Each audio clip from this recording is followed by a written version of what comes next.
هادي له وأشهد أن لا إله إلا الله وحده لا شريك له وأشهد أن محمدا عبده ورسوله يا أيها الذين آمنوا اتقوا الله حق تقاته ولا تموتن إلا وأنتم مسلمون يا أيها الناس اتقوا ربكم الذي خلقكم من نفس واحدة وخلق منها زوجها وبث منهما رجالا كثيرا ونساء واتقوا الله الذي تساءلون به والأرحام إن الله كان عليكم رقيبا يا أيها الذين آمنوا اتقوا الله وقولوا قولا سديدا يصلح لكم أعمالكم ويغفر لكم ذنوبكم ومن يطع الله ورسوله فقد فاز فوزا عظيما أما بعد فإن خير الحديث كتاب الله وخير الهدي هدي محمد صلى الله عليه وسلم وشر الأمور محدثاتها وكل محدثة بدعة وكل بدعة ضلالة وكل ضلالة في النار فأعوذ بالله من الشيطان الرجيم بسم الله الرحمن الرحيم إنا أنزلناه في ليلة القدر وما أدراك ما ليلة القدر ليلة القدر خير من ألف شهر تنزل الملائكة والروح فيها بإذن ربهم من كل أمر سلام هي حتى مطلع الفجر وقال صلى الله عليه وسلم فيه ليلة خير من ألف شهر من حرم خيرها فقد حرم رواه النسائي যাবতীয় প্রশংসা মহান রব্বুল আলামিনের জন্য অতঃপর সালাত ও সালাম পাঠ করছি নবী মুহাম্মদ সাল্লাল্লাহু আলাইহি ওয়াসাল্লাম এবং তার সকল অনুসারীদের প্রতি আল্লাহুম্মা সাল্লি আলাইহি ওয়া আলাইহিম। সম্মানিত উপস্থিতি, আল্লাহ রাব্বুল আলামিনের মেহেরবানিতে আমরা এই রমজান মাসে বিভিন্ন ধরনের ইবাদত করার মাধ্যমে আল্লাহ রাব্বুলের পক্ষ থেকে আমরা নেকি এবং সওয়াব লাভ করার ব্যাপারে সচেষ্ট আছি। আলহামদুলিল্লাহ, এই রমজান মাসের ফজিলত, রমজানের সিয়াম বা আমভাবে সিয়ামের ফজিলত, এসব বিষয়ে আমরা আলোচনা শুনেছি। এছাড়া রমজান মাস কেন্দ্রিক বিভিন্ন ধরনের সৎ আমল, শরীয়ত সম্মত আমলের বিষয়েও আমরা আলোচনা শুনেছি। অনেক গুরুত্বপূর্ণ বিষয় এই রমজান মাসের সাথে সম্পৃক্ত। আজকে আমি আপনাদের সামনে যে বিষয়টি নিয়ে আলোচনা করতে চাচ্ছি সেটি হচ্ছে লাইলাতুল কদর। এই রাতের ফজিলত সম্পর্কে, গুরুত্ব সম্পর্কে আমরা জানি না, বিষয়টি এমন নয়। আমরা এই রাতের ফজিলত, গুরুত্ব সম্পর্কে নিজেরা একটু স্মরণ করতে চাই, অন্যদেরকে স্মরণ করাতে চাই, শুধু এতটুকুই। তবে কিছু বিষয় আছে যেগুলো চিন্তা করার মতো বিষয়। এই বিষয়গুলো আমাদের একটু চিন্তা করে দেখতে হবে এবং এই রাতকে গুরুত্ব দেওয়ার ব্যাপারে সর্বাত্মক চেষ্টা করতে হবে যাতে আমরা এই রাতটিকে পেয়ে যাই। আল্লাহ রাব্বুল আলামিন সূরা আল কদরের মধ্যে বলছেন, নিশ্চয় আমি নাজিল করেছি এই কোরআনকে কদরের রাতে। কোরআন নাজিল করেছি কদরের রাতে। তোমাকে কিসে জানাবে কদর রাত কি? আল্লাহ রাব্বুল আলামিন নিজেই প্রশ্ন করছেন, তোমাকে কিসে জানাবে কদর রাত কি?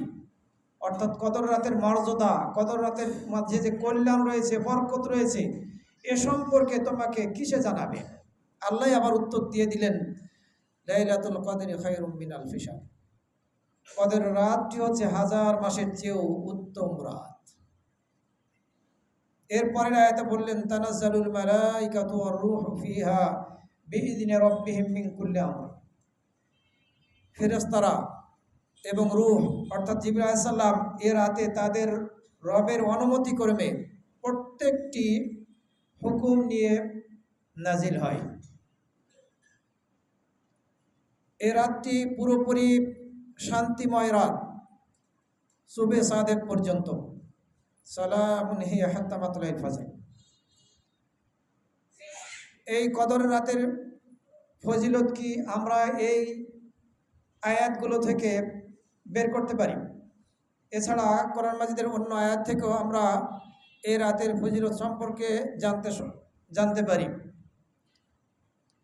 উনজিলা ফিহাল কোরআন, এই রাতে কোরআন নাজিল করা হয়েছে। আর আমরা সবাই জানি আল্লাহ রাব্বুল আলামিন বলেছেন শাহরু রমাদান আল্লাযী উনজিলা ফিহিল কোরআন, রমজান মাসে কোরআন নাজিল করা হয়েছে। আর এই রমজান মাসের কোন রাতটি, সেটি হচ্ছে কদরের রাত। সেটি বলে দেওয়া হয়েছে এই সূরার মধ্যে, ইন্না আনজালনাহু ফি লাইলাতুল কদর। যে রাতে কোরআন নাজিল হয়েছে সে রাতের মর্যাদা বেশি হবে, এটি স্বাভাবিক। এছাড়া এই রাতের মধ্যে আগামী এক বছরের মধ্যে কার ভাগ্যে কি লিখে রেখেছেন আল্লাহ রাব্বুল আলামিন, সেটি ফেরেশতাদেরকে অবহিত করেন। আল্লাহ রাব্বুল আলামিন অবহিত করেন, তাদের খাতায় দপ্তরে লিখিয়ে দেন। এটি ভাগ্য রজনী, ভাগ্য পুনর্বন্টনের রাত, যেটি সূরা আল কাদরের মধ্যেও বলা হয়েছে, আবার সূরা দুখানের মধ্যেও বলা হয়েছে, ফিহা ইউফরাকু কুল্লু আমরিন হাকিম আমরাম মিন ইনদিনা। সে রাতে প্রত্যেকটা প্রজ্ঞাপূর্ণ বিষয়ের সিদ্ধান্ত গৃহীত হয় আমার নির্দেশে, আল্লাহ রাব্বুল আলামিনের নির্দেশে। লৌহে মাহফুজের মধ্যে আল্লাহ রাব্বুল আলামিন সব কিছু লিপিবদ্ধ করে রেখেছেন।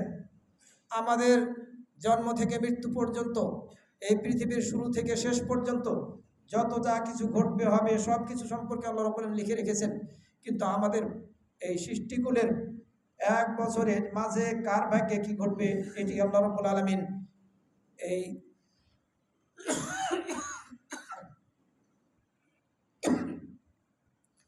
ফেরেশতাদেরকে অবহিত করেন এবং ফেরেশতাদের দপ্তরে লিখিয়ে দেন।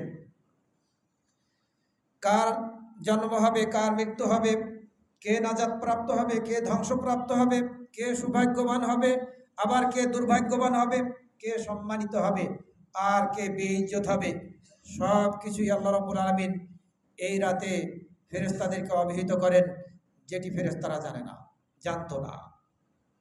এটি হচ্ছে ভাগ্য রজনী। এক বছরের মধ্যে কার ভাগ্যে কি ঘটবে সব কিছু এই রাতে লিপিবদ্ধ করা হয়। সুতরাং এই রাতের মর্যাদাটা অনেক বেশি। আন্নাহা লাইলাতুন মুবারাকা, এই রাতটি আবার বরকতপূর্ণ রাত, এটিও আল্লাহ রাব্বুল আলামিন বলেছেন সূরা দুখানের 2 নম্বর আয়াতের মধ্যে, ইন্না আনজালনাহু ফি লাইলাতিন মুবারাকা, নিশ্চয় আমি এই কোরআনকে নাজিল করেছি, সুস্পষ্ট কিতাবকে নাজিল করেছি বরকতময় রাতে, এটি হচ্ছে লাইলাতুল কদর। এই রাতের মর্যাদা ফজিলত হাজার মাসের চেয়ে উত্তম। আমরা বহুবার শুনে এসেছি সারা জীবনে, হাজার মাসের চেয়ে উত্তম যে রাতগুলোর মাঝে, যে হাজার মাসের মধ্যে কদরের রাত নেই, ওই রাতগুলোর চেয়ে বেশি উত্তম। ওই রাতগুলো কদর রাত ছাড়া হাজার মাসের চেয়েও এই কদরের রাতটি হচ্ছে উত্তম। 83 বছর 4 মাস হয়ে থাকে কদরের রাতগুলো ছাড়া, এ পরিমাণ বছর এবং মাসের সমপরিমাণ ইবাদতের চেয়েও এ রাতটি বেশি উত্তম। আরও একটি ফজিলত হচ্ছে, এই রাতে জিবরাইল আলাইহিস সালাম এবং ফেরেশতাগণ এই পৃথিবীতে অবতরণ করেন সকল প্রকার কল্যাণ বরকত নিয়ে। আল্লাহ রাব্বুল আলামিনের পক্ষ থেকে রহমত এবং মাগফিরাত নিয়ে এই পৃথিবীতে আগমন করে থাকেন। সেটি বলা হচ্ছে, তানাজ্জালুল মালাইকাতু ওয়ার রূহু ফিহা বিইذনি রাব্বিহিম মিন কুল্লি আমর। ফেরেশতাগণ এবং জিবরাইল আলাইহিস সালাম অবতরণ করেন এই রাতে। এই রাতটি হচ্ছে শান্তিময় রাত, শুভে সাদেক পর্যন্ত। কিন্তু আমরা এই রাতে কি করব? এই রাতে কোন ধরনের ইবাদতগুলো শরীয়ত সম্মত? সেটিও আমাদেরকে জানতে হবে। এ রাতের গুরুত্বপূর্ণ ইবাদত হচ্ছে কিয়ামুল লাইল করা। রাতে উঠে আপনি সালাত আদায় করবেন। এই সালাত আদায় করাটা বিশেষভাবে এই কদরের রাতে বিশেষ মর্যাদার। কারণ রাসূল সাল্লাল্লাহু আলাইহি ওয়াসাল্লাম হাদিসের মধ্যে বলেছেন, মান কামা লাইলাতাল কদরি ঈমানাও ওয়া ইহতিসাবান গুফিরা লাহু মা তাকাদ্দামা মিন দামবিহি। যে ব্যক্তি কদর রাতে ঈমানের সাথে নেকির উদ্দেশ্যে, সওয়াবের উদ্দেশ্যে কিয়ামুল লাইল করবে, তার পূর্বের গুনাহগুলো ক্ষমা করে দেওয়া হবে।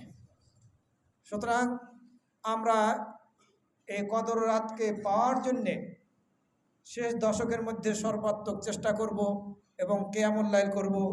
সালাত যেমনিভাবে আদায় করব, অনুরূপভাবে আমরা কোরআন তেলাওয়াত করব, দোয়া করব, জিকির আজকারে নিজেদেরকে ব্যস্ত রাখব। তাহলে আমরা কিয়ামুল লাইল করতে সক্ষম হব।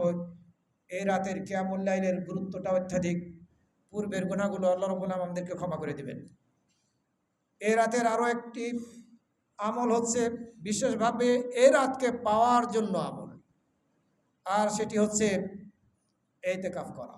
শেষ দশকের মধ্যে ইতিকাফ করা, যাতে করে কদরের রাতটি আমরা পেয়ে যাই এবং সে রাতটি আমাদের থেকে কোনোভাবে ছুটে না যায় কিয়ামুল লাইল করা থেকে। আবু সাঈদ খুদরী রাদিয়াল্লাহু আনহু থেকে বর্ণিত হয়েছে, রাসূল সাল্লাল্লাহু আলাইহি ওয়াসাল্লাম বলেছেন, যে ব্যক্তি আমার সাথে ইতিকাফ করতে চায় সে যেন শেষ দশকের মধ্যে ইতিকাফ করে। ওয়াকাদ উরিতু হাদিহিল লাইলা, আমাকে এই রাতটি দেখানো হয়েছিল, অর্থাৎ কোন রাতটি সেটি জানানো হয়েছিল। সুম্মা উনসিতুহা, এরপরে আমাকে সেই রাতটি ভুলিয়ে দেওয়া হয়েছে। কোন রাতটি আমি ভুলে গিয়েছি, আমাকে ভুলিয়ে দেওয়া হয়েছে। ওয়াকাদ রাআইতুনি আসজুদু ফিহা ফিমাইন ওয়া তিনিন মিন সাবিহাতিহা, তবে আমি দেখেছি, আমাকে দেখেছি যে আমি পানিতে এবং কাদাতে সিজদা করছি।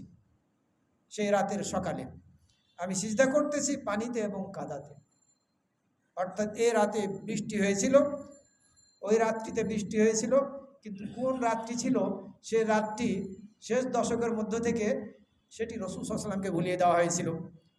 এরপরে রাসূল সাল্লাল্লাহু আলাইহি ওয়াসাল্লাম বললেন, ফালতামিসুহা ফিল আশরিল আওয়াখির, সুতরাং তোমরা শেষ দশকের মধ্যে এই রাতটিকে অনুসন্ধান করো। বুখারী এবং মুসলিম শরীফের মধ্যে এই হাদিস বর্ণিত হয়েছে। আবু সাঈদ খুদরী রাদিয়াল্লাহু আনহু থেকে এ মর্মে আরও হাদিস বর্ণিত হয়েছে, শেষ দশকের মধ্যে এই রাতটিকে খোঁজার জন্য। এই রাতের আরও একটি গুরুত্বপূর্ণ আমল হচ্ছে বিশেষভাবে দোয়া করা, প্রার্থনা করা, আল্লাহর কাছে ক্ষমা প্রার্থনা করা। আল্লাহর নৈকট্য লাভের উদ্দেশ্যে আল্লাহর কাছে চাওয়া, প্রার্থনা করা, দোয়া করা, তাকে ডাকা।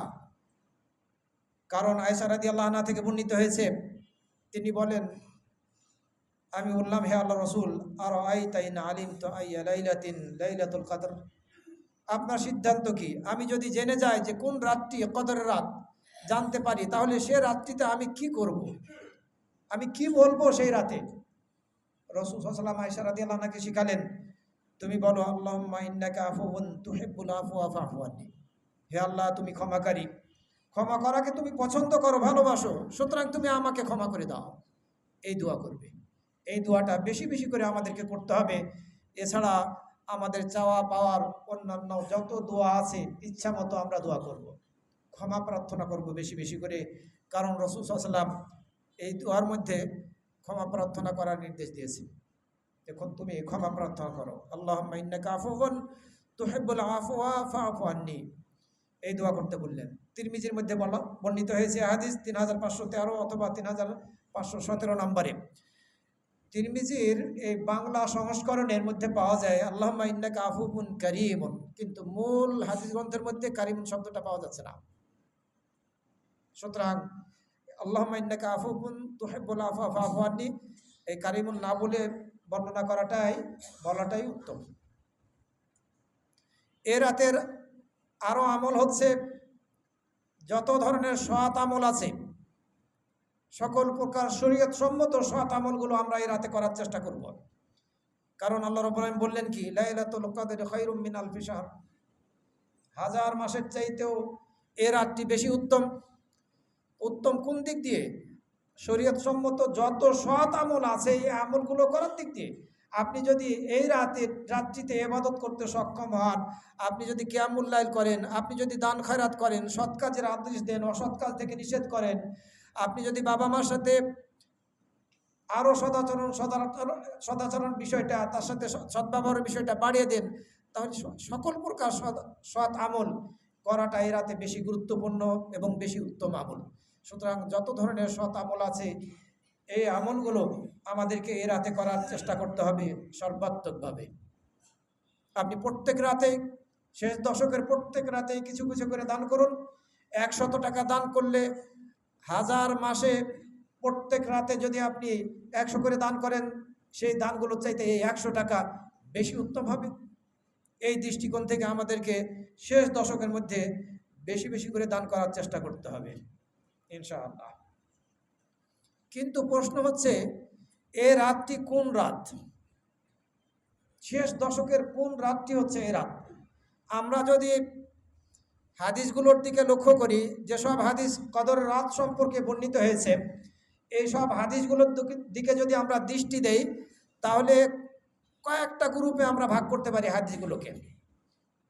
এক ধরনের হাদিসের মধ্যে এসেছে রাসূল সাল্লাল্লাহু আলাইহি ওয়াসাল্লাম রমজান মাসের শেষ দশকের মধ্যে কদর রাতকে অনুসন্ধান করতে বলেছেন, যেটি আমরা একটু আগেই শুনেছি। বলেছেন, তাহারাউ লাইলাতুল কদরি ফিল আশিল আওয়াখির মিন রমাদান, তোমরা রমাদানের শেষ দশকের মধ্যে কদরের রাতকে অনুসন্ধান করো। শেষ দশকের মধ্যে কোনো রাত বাদ দিলেন না। এ মর্মে বুখারী, মুসলিম সহ অন্যান্য হাদিস গ্রন্থের মধ্যে বর্ণিত হয়েছে, বিভিন্ন ভাষায় বর্ণিত হয়েছে। এক হাদিসের মধ্যে বলেছেন, আমাকে কদরের রাতটি দেখানো হয়েছিল, সুম্মা আইকাদানি বাদু আহলি, এরপরে আমার পরিবারের কোনো সদস্য আমাকে জাগিয়ে ফেললো, ফানাসিতুহা, আমি ভুলে গেলাম সে রাতটি কোনটি। ফালতামিসুহা ফিল আশিল গাওয়াবির, তোমরা শেষ দশকের মধ্যে এই রাতটিকে অনুসন্ধান করো। মুসলিম শরীফের মধ্যে এই হাদিস বর্ণিত হয়েছে। আবার এক হাদিসের মধ্যে রাসূল সাল্লাল্লাহু আলাইহি ওয়াসাল্লাম বলেছেন, ইন্না নাসান মিনকুম কাদ উরু আন্নাহা ফিস সাবিল আওয়াল, তোমাদের মধ্যে থেকে কিছু লোককে স্বপ্নে দেখানো হয়েছে, তারা স্বপ্নে দেখেছে যে রমজান মাসের প্রথম 7 দিনের মধ্যে কদরের রাত, প্রথম 7 দিনের মধ্যে। ওয়াউরিয়া নাসুন মিনকুম, আর তোমাদের মধ্য থেকে কিছু লোককে দেখানো হয়েছে শেষ 7 দিনের মধ্যে কদরের রাত। এক শ্রেণীর লোককে, এক দলকে দেখানো হয়েছে রমজান মাসের প্রথম 7 দিনে হচ্ছে কদরের রাত, আর এক দলকে দেখানো হয়েছে শেষ 7 দিনের মধ্যে, 7 রাতের মধ্যে কদরের রাত। ফালতামিসুহা ফিল আশিল গাওয়াবির, তোমরা শেষ দশকের মধ্যে কদরের রাতকে অনুসন্ধান করো। সুতরাং আমরা এই হাদিসগুলোর আলোকে এই সিদ্ধান্তে পৌঁছতে পারি যে কদর রাত শেষ দশকের মধ্যে, আর শেষ দশকের যে কোনো একটি রাত হতে পারে। দ্বিতীয় প্রকারের হাদিস, রাসূল সাল্লাল্লাহু আলাইহি ওয়াসাল্লাম বিভিন্ন হাদিসের মধ্যে বলেছেন, কদরের রাতটি হচ্ছে শেষ দশকের বিজোড় রাতগুলোর মাঝে, শেষ দশকের বিজোড় রাতগুলোর মাঝে। তাহাররাউ লাইলাতুল কদরি ফিল ভিতরি মিনাল আশিল আওয়াখির মিন রমাদান, তোমরা কদর রাতকে শেষ দশকের বিজোড় রাতগুলোর মাঝে অনুসন্ধান করো, এ কথা বলেছেন। বুখারী শরীফের 2017 নম্বর হাদিস। এই বিজোড় রাতগুলো সম্পর্কে অনেক হাদিস বর্ণিত হয়েছে।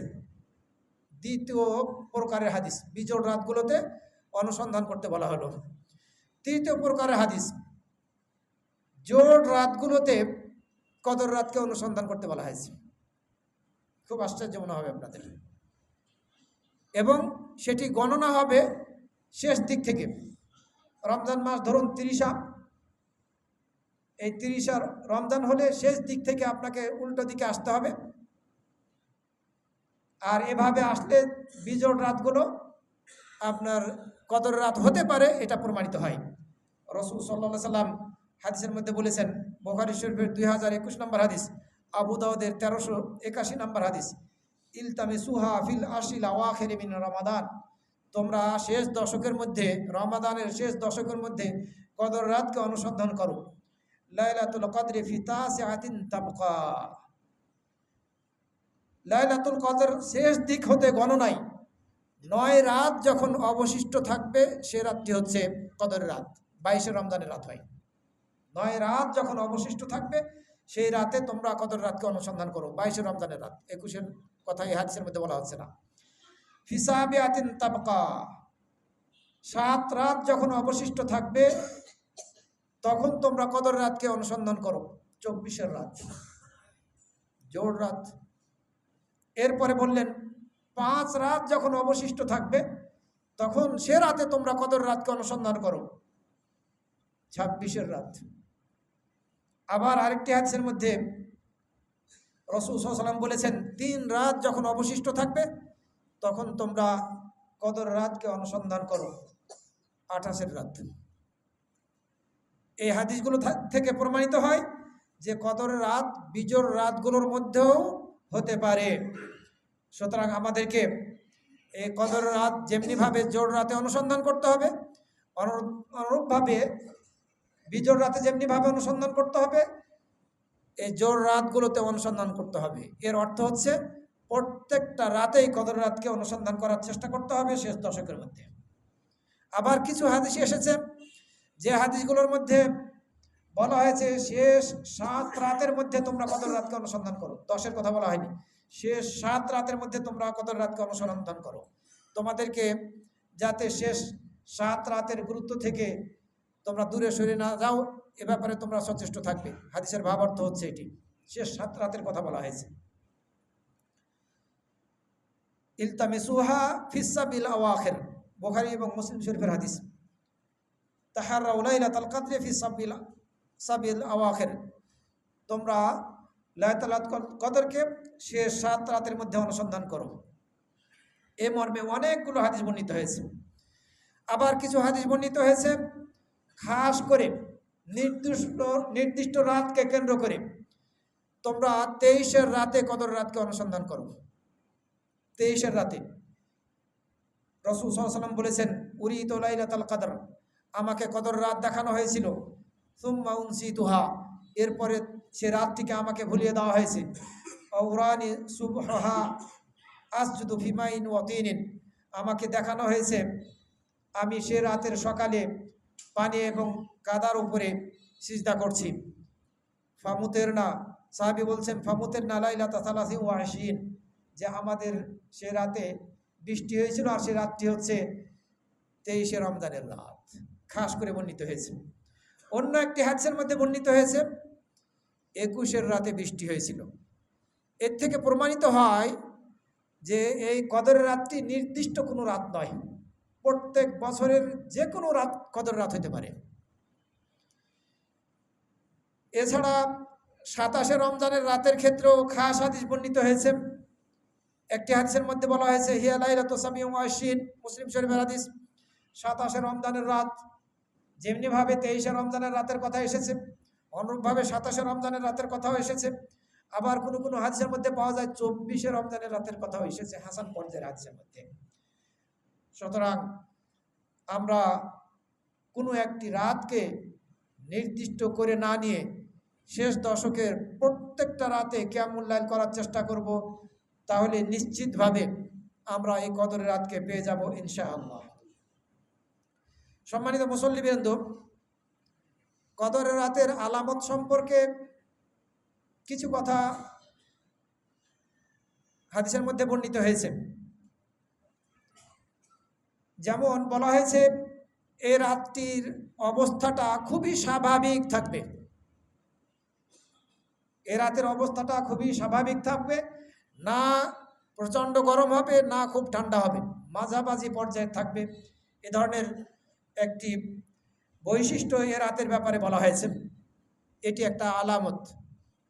আবার আরেকটি হাদিসের মধ্যে বর্ণিত হয়েছে এ রাতের শেষে যখন সূর্যোদয় হবে তখন সূর্যের প্রখরতা থাকবে না, প্রতাপ থাকবে না, নিস্তেজ অবস্থায় সূর্যটা থাকবে, এ কথা বলা হয়েছে। এই রাতটি পরিষ্কার পরিচ্ছন্ন থাকবে, এ কথাও এক হাদিসের মধ্যে বলা হয়েছে। এসব আলামতের কথা হাদিস থেকে আমরা জানতে পারি। আমাদেরকে আলামতের দিকে না গিয়ে সর্বাত্মকভাবে চেষ্টা করতে হবে প্রত্যেকটা রাত্রিকে গুরুত্ব দিয়ে সারা রাত ইবাদত করা শেষ দশকের মধ্যে। তাহলে আমরা নিশ্চিতভাবে এই কদরের রাতকে পেয়ে যাব ইনশাআল্লাহ। আর এ ব্যাপারে আমরা সকলেই সচেষ্ট থাকার চেষ্টা করব। সম্মানিত মুসল্লিবৃন্দ, যেহেতু শেষ দশকের মধ্যে এতেকাফের বিষয়টি এসেছে, রাসূল সাল্লাল্লাহু আলাইহি ওয়াসাল্লাম এতেকাফ করতেন, এতেকাফ করার ব্যাপারে উৎসাহিত করেছেন। রাসূল সাল্লাল্লাহু আলাইহি ওয়াসাল্লামের স্ত্রীগণও এতেকাফ করেছেন।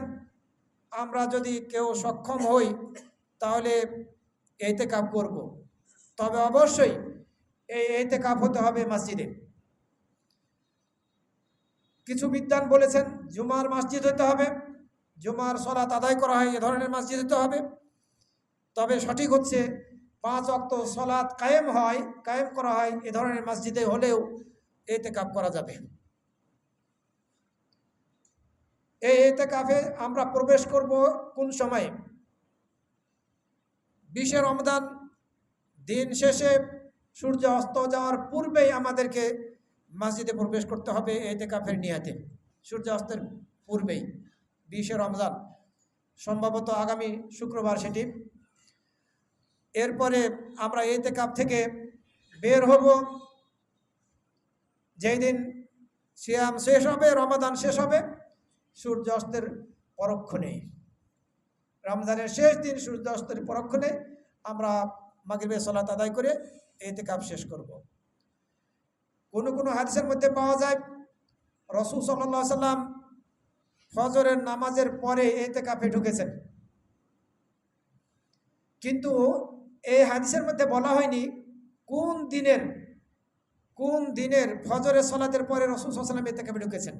20 রমজানের ফজরের পরে নাকি 21 রমজানের ফজরের পরে ঢুকেছেন, এ কথা কিন্তু হাদিসের মধ্যে বলা হয়নি। এই জন্য একজন বিদ্বান বলেছেন রাসূল সাল্লাল্লাহু আলাইহি ওয়াসাল্লাম 20 রমজানের ফজরের পরে ঢুকেছেন। যেই দিন সূর্যাস্তের পূর্বে ঢোকার কথা ওই দিন ওই 20 রমজান ফজরের নামাজের পরে রাসূল সাল্লাল্লাহু আলাইহি ওয়াসাল্লাম এতেকাফে ঢুকেছেন, এই ব্যাখ্যা একজন বিদ্বান দিয়েছেন এবং এই মতকে কেউ কেউ প্রাধান্য দিয়েছেন।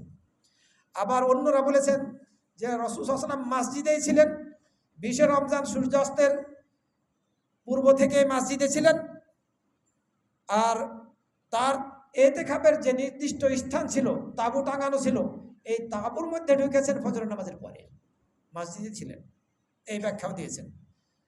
আমরা যারা এতেকাফ করতে ইচ্ছুক 20 রমজান সূর্যাস্তের পূর্বেই আমরা মসজিদে এতেকাফের নিকটে এসে পড়ব এবং আমরা এতেকাফ করা শুরু করব ইনশাআল্লাহ। এতেকাফ আমরা যারা করব, আমরা মসজিদের এই বারান্দায় যেতে পারবো না। এই যে সিঁড়ি আছে, এই সিঁড়িতে গিয়ে আপনি কারোর সাথে কথা বলবেন মোবাইলে, যেতে পারবেন না। প্রয়োজন ছাড়া, পেশাব পায়খানার প্রয়োজন ছাড়া, অথবা খাবার আপনার নিকটে পৌঁছছে না, কেউ হয়তো বা পৌঁছানোর মতো নেই, আপনাকে খাবার খাওয়ার জন্য বের হতেই হচ্ছে, এই প্রয়োজন ছাড়া আপনি এতেকাফ থেকে বের হতে পারবেন না, মসজিদ থেকে বের হতে পারবেন না। আপনাকে মোবাইল থেকে সাবধানে থাকতে হবে।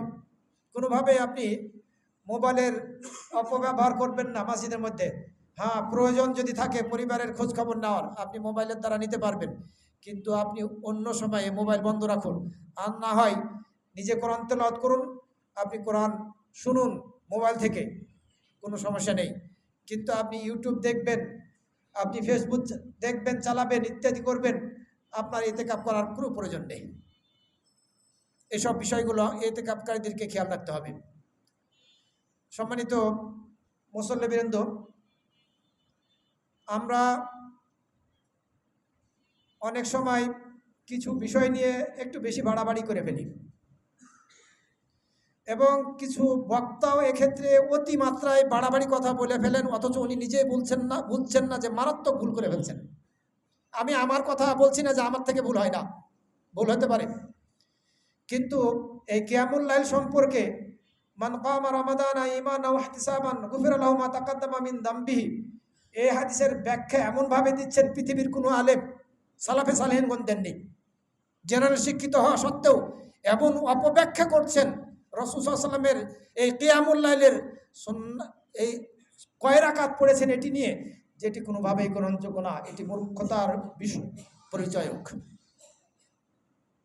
হয়তোবা অনেকে বুঝে যাবেন কারা এই ধরনের বক্তব্য দিচ্ছেন, বুঝাতে চাচ্ছেন উনি ছাড়া আর দুনিয়ার কেউ বুঝে না, সবাই মূর্খ। নাউযুবিল্লাহি মিন যালিক। এদের থেকে আমাদেরকে সাবধান থাকতে হবে। কোরআন হাদিসের অপব্যাখ্যা করা হচ্ছে, এক হাদিস দিয়ে আপনি সব কিছু বুঝে যাবেন না, এটি কোনো বিজ্ঞানের কাজ নয়। রাসূল সাল্লাল্লাহু আলাইহি ওয়াসাল্লাম রমাদান এবং রমাদান ছাড়া অন্য সময়ে 11 রাকাতের বেশি সালাত আদায় করলেন না, আর আপনি ওই হাদিসের দিকে না তাকিয়ে বলে দিলেন কিয়ামুল লাইল আপনি জয় রাকাত পালন করতে থাকেন। রাসূল সাল্লাল্লাহু আলাইহি ওয়াসাল্লাম হাদিসের মধ্যে বলেছেন মান কামা রমাদান ঈমানান ওয়া ইহতিসাবান গুফিরা লাহু মা তাকাদ্দামা মিন যামবি। এই হাদিস দিয়ে দলিল দিয়ে এটি চরম পর্যায়ের ধৃষ্টতা এবং মূর্খতা। এ ধরনের বক্তাদেরকে আমাদেরকে সতর্ক করতে হবে, সাবধান করতে হবে। অনেকের মাঝে এই ভিডিও ঘুরপাক খাচ্ছে। গতকালকে এক ভাই আমার কাছে পাঠিয়েছে, আমি হতভম্ব হয়ে গেছি। খুব ভালো ধারণা ছিল এনাদের সম্পর্কে, যখন এটা শুনলাম ধারণাটা পুরোপুরি চেঞ্জ হয়ে গেল। যে কি বলে, কি শিখেছে, বলতে হয় এ ধরনের কথা, যে কি শিখেছে বাস্তবে। হয়তো বা বললে মন খারাপ করতে পারে এই মুসল্লিদের মধ্যে অনেকে, কারণ ভক্ত আছে ওনাদের ব্যাপকভাবে, ওনারা সমাজের মধ্যে বা মিডিয়ার মাধ্যমে অনেক পরিচিতি লাভ করেছে, যার কারণে ওনাদের ব্যাপারে কিছু বলতে গেলে আমাদেরকে সাবধানতা অবলম্বন করে না কথা বলতে হয়। ভয় লাগে যে কখন আমার বিপক্ষে আক্রমণ করে ফেলে এই যুবক শ্রেণীর লোকেরা। আমি এতটুকুই শুধু বলতে চাই, সাবধান হতে হবে। যারা আমি আলেম এ কথা বলছি না, আমি সব কিছু জানতাম এ কথা বলছি না, যতটুকুই শিখেছি ততটুকু আপনাদের সামনে সহি বিশুদ্ধভাবে বলার চেষ্টা করি। কখনো কোনো ভুল করে ফেললে সেটি শুধরে নেওয়ার মন মানসিকতা সার্বক্ষণিক আমার আছে। কেউ ভুল ধরিয়ে দিলে যেটা আপনার ভুল হচ্ছে মেনে নেওয়ার জন্য সার্বক্ষণিক মাথা পেতে আমি গ্রহণ করব, কোনো আপত্তি নেই আমার। কিন্তু একজন জেনারেল শিক্ষিত হয়ে এ ধরনের বক্তব্য আপনি দিবেন, বক্তব্য আপনি ফতোয়া দেন না, কিন্তু বক্তব্যের মধ্যেই আপনি ফতোয়া দিয়ে দিচ্ছেন, এ ব্যাপারে সতর্ক হওয়া উচিত। সম্মানিত মুসল্লিবৃন্দ, আমরা কিছু ক্ষেত্রে আরও অনেকেই হয়তো বা কেউ মাইন্ড করবেন না, সংশোধনের জন্য বলছি, একটু বেশি করে ফেলি। আমরা আমাদের এই ওয়াশরুমগুলোতে আমরা টিস্যু ব্যবহার করি না, কারণ টিস্যু ব্যবহার করাটাকে আমরা সুন্নাত মনে করি না। পানি থাকতে টিস্যুর কোনো প্রয়োজন নেই। রাসূল সাল্লাল্লাহু আলাইহি ওয়াসাল্লাম পানি এবং টিস্যু দুইটা একসাথে ব্যবহার করেছেন, কোনো সহিহ দলিল নেই। সুতরাং আমরা এই টিস্যু ব্যবহার করে এই ওয়াশরুমগুলোকে নষ্ট করতে চাই না, এই জন্য আমরা এখানে কোনো টিস্যু রাখি না। এই ব্যাপারে মেহরবানি করে আপনারা কেউ আপত্তি করবেন না, কারণ যেসব জায়গাতে টিস্যু অথবা এই ন্যাকড়া অথবা ঢিলা রাখা হয়, এসব মসজিদগুলোতে ওয়াশরুমগুলোতে যাওয়াই দুষ্কর হয়ে যায়, কঠিন হয়ে যায়, এত দুর্গন্ধ সেখান থেকে বের হয়। আবার অনেক সময় দেখা যায় যে এই ওয়াশরুমগুলো খুব দ্রুতই নষ্ট হয়ে যায়। যেটা সুন্নাহ নয় সেটি নিয়ে আমরা বাড়াবাড়ি করব না, এ ব্যাপারে আমরা একটু খেয়াল রাখবো, সতর্ক থাকবো। আল্লাহ রাব্বুল আলামিন আমাদের সবাইকে সুন্নাহর উপরে, সহিহ সুন্নাহর উপরে আমল করার তৌফিক দান করুন। আকুলু কওলি হাদা ওয়া আস্তাগফিরুল্লাহ লি ওয়া লাকুম ওয়া লিসাইরিল মুসলিমিন।